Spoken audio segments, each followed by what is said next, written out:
Survey भवन्तु सुखिनः, survey Santu निरामयाः, survey भद्राणि पश्यन्तु, मा कश्चित् दुःखभाग् भवेत्। ओम शान्तिः शान्तिः शान्तिः।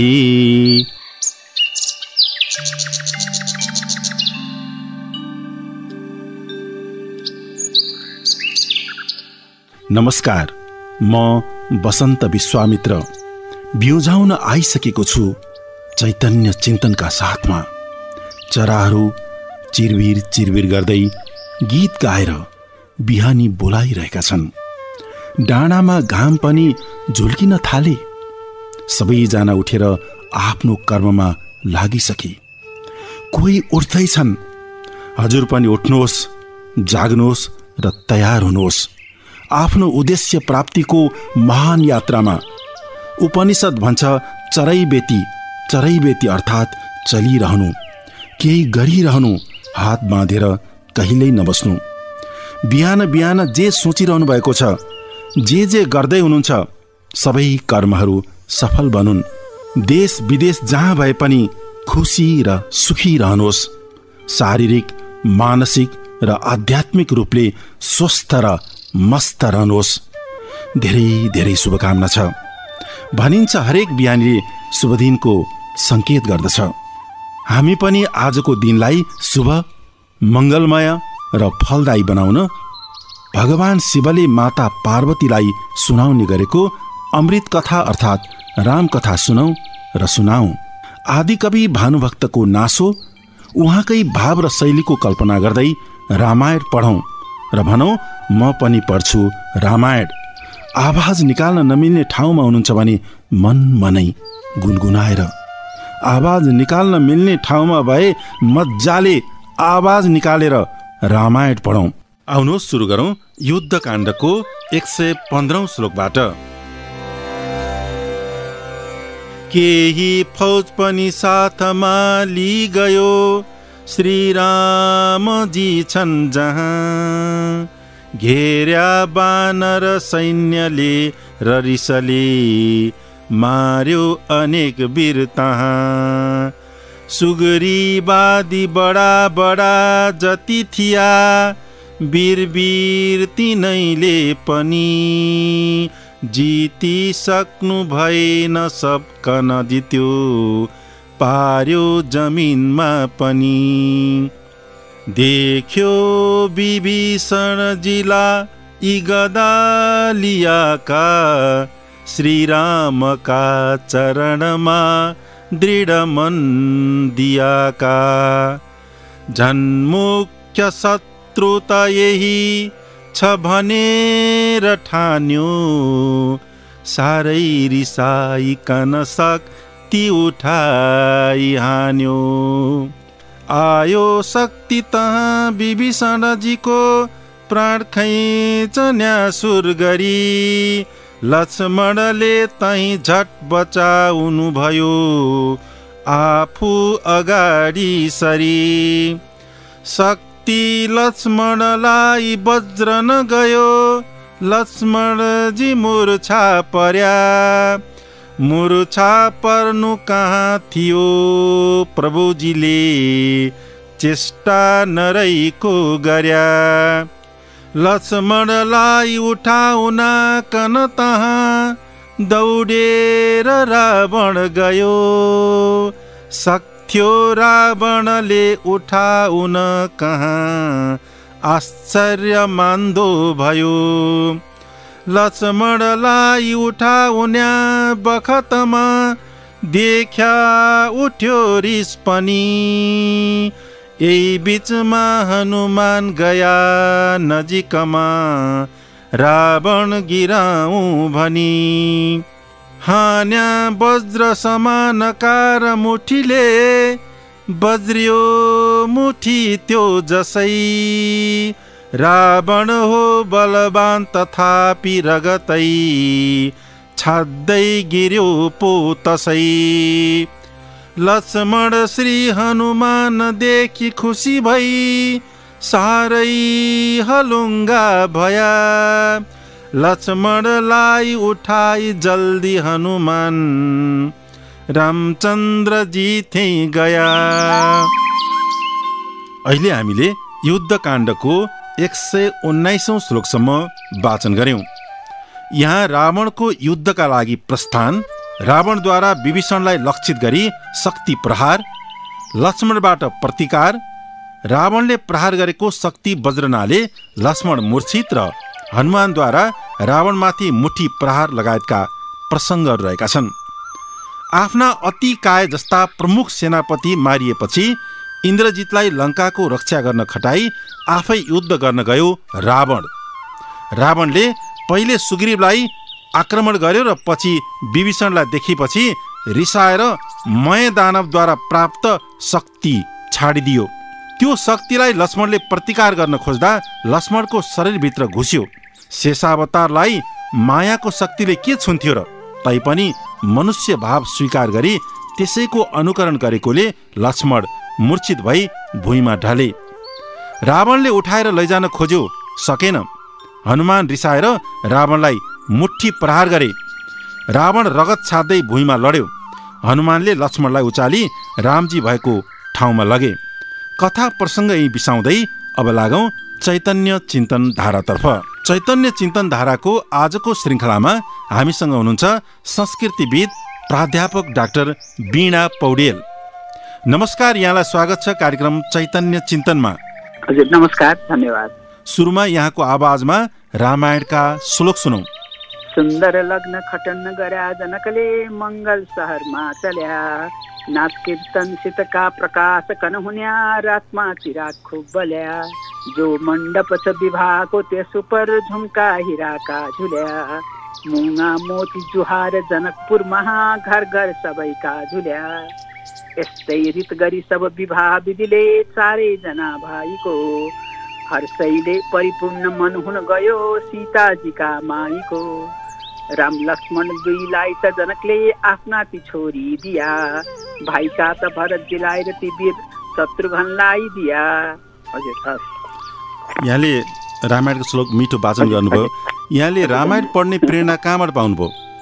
हजुर, अब रामायण त हाम्रो भनौँ नेपाली समाजमा जनमानसमा सबैभन्दा बढी पाठ गरिने ग्रन्थमा पर्छ। हरेकको घर घरमा रामायणका विभिन्न, अब धेरै जस्तो भानुभक्तको रामायण, त्यसपछि तुलसीकृत रामायण, वाल्मीकि रामायण, हरेक रूपमा पनि रामगीता यसरी पाठ गर्ने, घर घरमै हरेक दिनै पाठ गर्ने, हरेक दिन पाठ गर्न नसक्नेले पनि कमसेकम चैतको बेलामा, दसैँको बेलामा यसरी पाठ गर्ने चलन भएको हुनाले त्यो सामान्य सबै परिवारमा हुन्थ्यो। अझ मेरो परिवारमा चाहिँ नि मेरो हजुरबुवा चाहिँ मेरो गोरखापत्रको सम्पादक हुनुहुन्थ्यो। हजुरबुवाको बुवा पनि गोरखापत्रको पहिलो सम्पादक चिरञ्जीवी पौडेल हुनुहुन्थ्यो। उहाँहरूले चाहिँ नि विभिन्न धार्मिक ग्रन्थहरू लेखेर पनि प्रकाशित गर्नुभएको।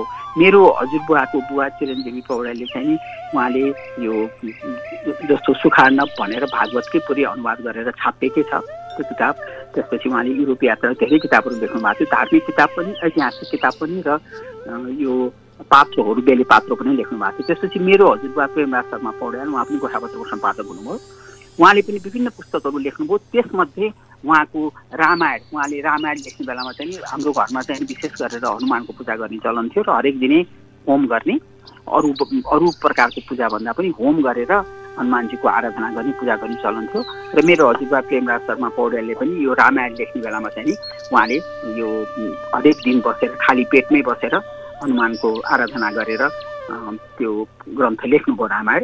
अनि त्यसले गर्दा पनि हामीले हजुरबाले रामायण लेखिसकेपछि अरू रामायण त भइहाल्यो, त्यो रामायण र त्यो रामायणभित्र फेरि विभिन्न रामसँग सम्बन्धित, सीतासँग सम्बन्धित उहाँहरूलाई अर्पण गरिएका विभिन्न भजनहरू पनि थिए। र मेरो हजुरआमा, मेरो हजुरबुवाको अर्धाङ्गिनी हजुरआमाले पनि कविताहरू लेख्नुभएको रहेछ त्यो बेलामा पनि।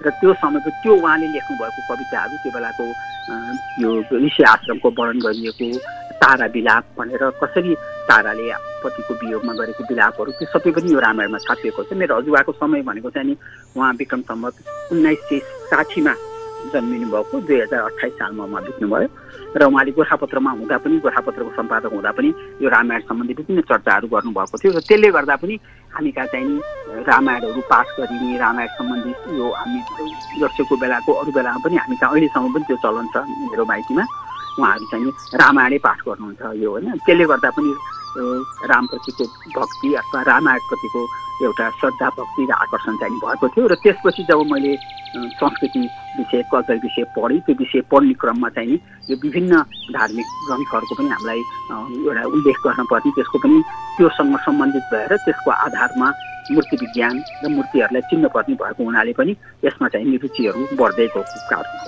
हजुरआमाका कविता केही छन् यहाँसँग? अरू छन् त्यो रामायणमै पनि उहाँले थुप्रै कविताहरू लेख्नुभएको मध्ये केही चाहिँ त्यसमा छापिएको छ। जसमध्ये उहाँलाई जस्तो आफू महिला पनि भएर होला सायद होइन एउटा रामायणका विभिन्न पात्रहरूलाई हेर्ने दृष्टिकोण एउटा धार्मिक भावनाले धर्मको हिसाबले ती पात्रहरूलाई हेर्ने कुरा चाहिँ बेग्लै हुन्छ। त्यसपछि फेरि अब एउटा महिला भइसकेपछि महिलाभित्रको जुन वेदनाहरू हुन्छ त्यो चिजहरू चाहिँ कस्तो हुन्छ भनेर त्यो लाग्नु पनि एउटा स्वाभाविक हो। उहाँले चाहिँ दुईवटा त्यसमा चाहिँ लेखेको छ एउटा ऋष्याश्रम भनेर त्यो बेलाको ऋषिहरूको आश्रम कस्तो हुन्थ्यो भने साह्रै राम्रो वर्णन छ त्यसमा। त्यसपछि अर्को चाहिँ तारा विलाप भनेर यो एउटा एकदम दुखान्त बिरहको छ यसमा। म ऋष्याश्रमको दुईवटा श्लोक मेरो हजुरआमालाई सम्झेर यसमा वाचन गर्छु। उहाँको नाम चाहिँ नि खड्गकुमारी देवी थियो, खड्गकुमारी पौडेल। उहाँले लेख्नु भएको छ चहल पहल भन्दा कोश दुई कोश टाढा उपवनस्तरी सुन्दर वन थियो भारी गाडा तर फजुल कुनै रुख खोजिए पाइँदैन कित फल कित फुलको व्यर्थको कति छैन तरल तरुलताका फेदमा बेरिएका अति फल भारी वृक्ष झुलिरहेका सहजसित हजारौं फौजले खाइँदामा पनि खतम नहोला भोज्य भण्डार जम्मा वनभरि मृग गाई घुम्दछन् खुब रमाई कुटिल मनुज बन्धन कति चालै नपाई भनेर उहाँले पछि यसमा बयान गरेको कविता लामो छ। बिचमा चाहिँ नि कस्तो ठाउँ हो त यो यस्तो अध्यात्मको ज्ञान भएको ठाउँमा यस्तो ठाउँमा चोरलाई आयो भने चोरले कसरी दुःख पाउँछ भनेर एउटा एकदम रमाइलोसँग लेख्नु भएको थियो। त्यही पद्यको अन्तिम लाइनतिर पसिकन पनि चोरले दुःख पाउँछ व्यर्थै झिटिमिटी कुटी त्याग्छन् काष्ठ वा मट्टी रम्मै ऋषिमुनि द्विज सब छन् प्रायश अग्निहोत्री चतुर निगम दक्षा पत्नीलाई सँगै लि भनेर त्यहाँ कस्तो हुन्थ्यो त भनेर एउटा ईशासनको त्यो बयान गर्नुभएको छ। त्यसपछि अर्को चाहिँ तारा बेलाको दुई लाइन मात्र भन्छु म। त्यो उसमा कसरी ताराले चाहिँ आफ्नो पतिको गुयो भइसकेपछि रामको अगाडि उहाँले कसरी एउटा बिलौना पोख्नुभयो भनेर त्यसमा उहाँले लेख्नु भएको छ। विधि रुष्ट भई म माथि नै यसरी क्रूर भएर आज मडी लिकन हात सटक्क सुटुक्क भो दुःखको सर्पमा माथि फ्याँकियो भनेर गद्यात्मक उसमा छ। अब दुःख र सुखका कुरा गरी कसकासँग मन बिसाउला कुन दिल दिएर सुन्छनी विधवा राड मरे पनि भनेर त्यहाँ कस्तो कस्तो शब्दहरू प्रयोग गरिन्थ्यो विधवाहरूलाई कस्तो थियो समाज त्यो बेलाको कति गाह्रो थियो भनेर यसरी त्यो कवितामा चाहिँ लेख्नु भएको छ। उहाँले दुईवटा कविता चाहिँ यो रामायणभित्रै भूमिका लेख्दाखेरि नै छापिएको छ। यहाँ संस्कृतविद हुनुहुन्छ, रामलाई कुन रूपमा हेर्नुहुन्छ?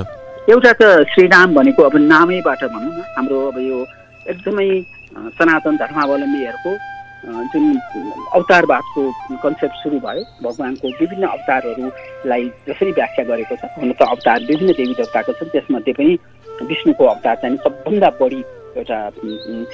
बढी पपुलर भएको र भारत र नेपालमा अधिकांश मूर्तिहरू बन्ने चित्रहरू बन्ने र त्यसका स्थापना गर्ने क्रममा चाहिँ विष्णुका विभिन्न अवतारको छ जसमध्ये राम र कृष्णलाई पूर्ण अवतार मानिन्छ होइन। त्यस कारण धार्मिक हिसाबले हेऱ्यो भने राम भने चाहिँ हाम्रो कस्तो मानिन्छ भनेदेखि एउटा शब्दै भनौँ न राम नाम लिने बित्तिकै हामीले संसारमा गर्दा पनि जति पनि यो हामीलाई यो संसारबाट पार लगाउन विभिन्न तरिकाहरू सिकाइएको छ अध्यात्मको धारमा हाम्रो यो आदि भौतिक आदि दैविक भनेर र त्यसमा गर्ने क्रममा योग ध्यान हामीले गर्ने जप तप दान त्यसपछि विभिन्न कर्मकाण्डहरू थुप्रै चिजहरू छन्। तर त्यो सबै चिजहरू हुँदाहुँदै पनि हामीले यो संसारबाट तर्नको लागि रामको जीवनीबाट केही कुरा भनौँ न एउटा अवलम्बन गर्न सिकेर त्यो राम नाम लिनु भने चाहिँ कस्तो रहेछ भने कुनै कुरा जप्नु भनेको बारम्बार एउटा मुखबाट अथवा अरू प्रक्रियाद्वारा दोहोऱ्याउनु मात्रै होइन कि उहाँले गरेको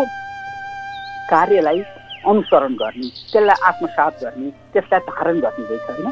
अब हुन त विभिन्न रामायणहरूले अध्ययन गर्दा श्रीरामको परब्रह्मता दर्शाउने श्लोकहरू थुप्रै पाइन्छ। उहाँलाई चाहिँ परब्रह्म भनेर व्याख्या गरेको छ होइन। अब हनुमानले पिता समक्ष होस् अथवा रामसँग पनि यो रामको गुण गाउँदा उनी चाहिँ ईश्वर नै हुन् भनेर त्यो विभिन्न वर्णनहरूमा हुनु त रामायण अलिक फरक पर्छ। कसैमा चाहिँ उहाँले ईश्वरकै रूपमा व्याख्या गरेको छ।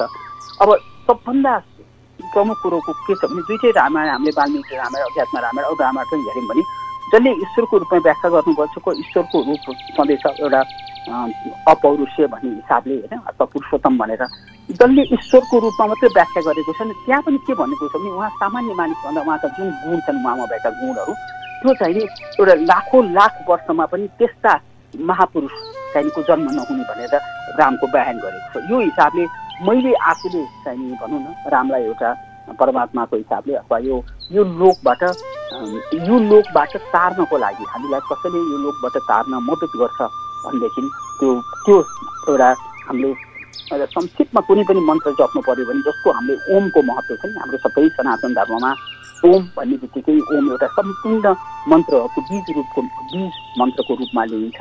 त्यस्तै राम नाम पनि एउटा हाम्रो सबभन्दा हामीलाई यो संसारबाट पार गराउने एउटा अध्यात्मको त्यो रूप चाहिँ मलाई यहाँ आफू नारी भएर सीतालाई कसरी हेर्नुहुन्छ? अब सीताको जीवनीमा चाहिँ सीता र रामको जीवनीमा चाहिँ धेरै पक्ष मैले सीताको बारेमा पनि धेरैवटा लेखहरू लेखेको छु। त्यसमा मैले दुईवटा पक्ष, एउटा पक्ष चाहिँ अध्यात्ममा बसेर धार्मिक हिसाबले हेर्दाखेरि रामको जुन एउटा चरित्र छ त्यो चरित्रलाई विश्लेषण गर्दाखेरि उहाँको चरित्रलाई कसरी देखाएको छ भने उहाँ एउटा अहिलेसम्म पनि हामीले एउटा शब्द बारम्बार प्रयोग गरेका हुन्छौँ। त्यो शब्दको एकदमै ठुलो अर्थ छ राम राज्य भन्ने चलन छ। कतै एउटा एकदम राम्रोसँग आर्थिक हिसाबले सांस्कृतिक हिसाबले राजनैतिक हिसाबले र एउटा वैचारिक स्वतन्त्रताको हिसाबले कुनै राज्यको कुरा गर्नु पर्यो त्यसमा भएका हरेक प्रजा एउटा प्रजाको कुरा गर्नु पर्यो भने राम राज्यको उदाहरण दिइन्छ। त्यस्तो हुनुपर्छ राज्य भनेको जुन राज्यमा सबै हरेक व्यक्तिको इच्छाको कदर गरिन्थ्यो भनेर त्यो पक्षमा रामलाई उभाइएको छ। र रामको सम्पूर्ण क्यारेक्टर हेऱ्यो भने नि रामायण सम्पूर्ण ग्रन्थको हामीले अध्ययन गऱ्यौँ भने राम एउटा यो रामायण चाहिँ दुखान्त महाकाव्य हो। यसमा धेरैजना पात्रहरूको अन्तिममा दुखान्त अन्त्य भएको छ।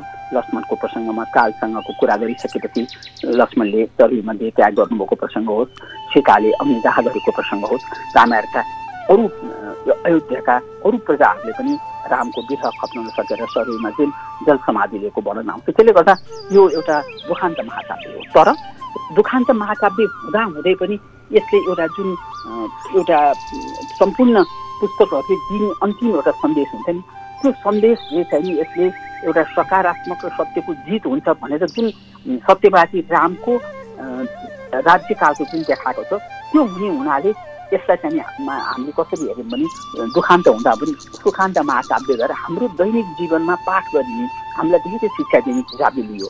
र यसमा त्यसकारण रामको दुईटा पक्ष, एउटा राजाको रूपमा एउटा सामान्य पति पत्नीको रूपमा मात्रै हेऱ्यो। जस्तो म महिला भएर अथवा पति पत्नीको रूपमा मात्रै क्यारेक्टर एनालाइसिस गऱ्यो भने सीताले जीवनीमा पाएको सीताले पाउनु भएको जुन कष्ट छ त्यो हामीले अहिले वर्णन गर्न पनि सकिँदैन। त्यसकारण जस्तो जनकपुर भेगमा हाम्रो मिथिला क्षेत्रमा रामायण बाहेक सीतायण भनेर पनि पाठ गरिन्छ जसमा सीताले भोग्नु परेको एउटा कष्ट उनले अरू सामान्य मानिसले पनि एउटा घरबाट बाहिर जानु पर्दा जङ्गलमा बस्नु पर्दा भोग्नु परेको कष्ट विशेष हुन्थ्यो भनेदेखि सीताको एउटा गर्भिणी अवस्था जुन अवस्थामा सामान्य महिलाहरूले अरू बेलाभन्दा विशेष प्रकारको हेरचाह सुरक्षा सबै चिज पाउनुपर्ने अवस्था हो। यो त्यस्तो अवस्थामा उनले त्यहाँ पाएको दुःख दर्दको कुरो भन्नु त्यहाँ वर्णन गरिएको त्यसरी वर्णन गरिएको छैन। तर हामीले वाल्मीकि रामायणमा पनि एउटा कसरी बयान गरेको छ भने त्यो उनको लागि एउटा यस्तो सीता वनगमन भए पनि सीताले त्यहाँ कस्तो खालको पाउनु भने जुन माहौल उहाँले एउटा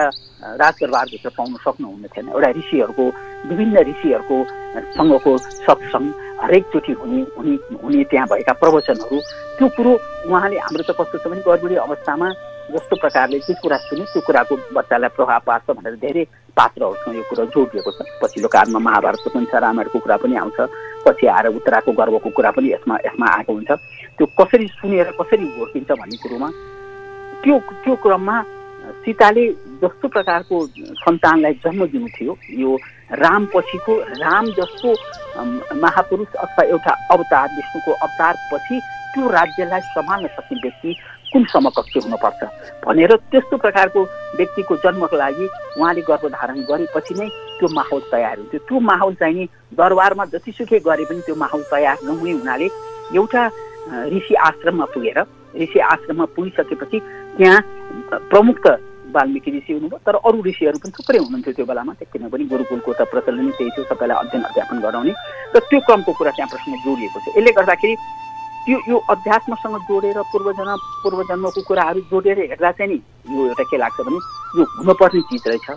त्यसले गर्दाखेरि रामले यो एउटा निमित्तको हिसाबले मात्रै एउटा प्रजा त्यहाँ एउटा पात्र उभ्याइएको छ, धोबीको ले पनि कुरा सुनेर उहाँले चाहिँ एउटा प्रजाको राको वचन पनि अथवा उसको कुरालाई पनि महत्त्व दिएर सीतालाई त्यागेको जस्तो देखिन्छ।